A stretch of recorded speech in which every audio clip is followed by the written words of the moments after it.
Ay mga bossing, ayan, unboxing tayo ng solar electric fan. Ayan, no, para naman makatipid tayo sa kuryente, no?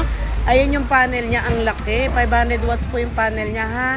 Ayan, pwede siyang 220, meron siyang charger.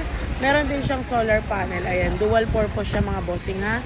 Ayan, bagsak presyo tayo ng 1,500 na lang. Ayan, 12 inches po yung electric fan niya, ha? Ayan, may mode, digital na rin siya. May charger lang kasama. Ayan, sa mga gusto pong mag-order, mine 1,500 na lang mga bossing, ha.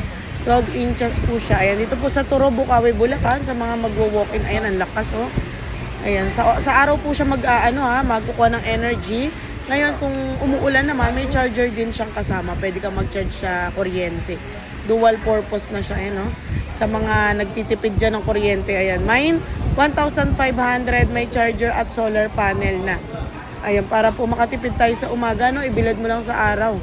Ayan, sa mga gusto pong mag-walk-in, CPM Fireworks, Turo, Bukawi, Bulacan lang po ang i-waste. Google Map nyo lang po is Garnica 1 Commercial Equipment Wholesaling. Ayan, pwede tayo mag-COD, Luzon, Visayas, Mindanao, mga bossing, ha. Salamat!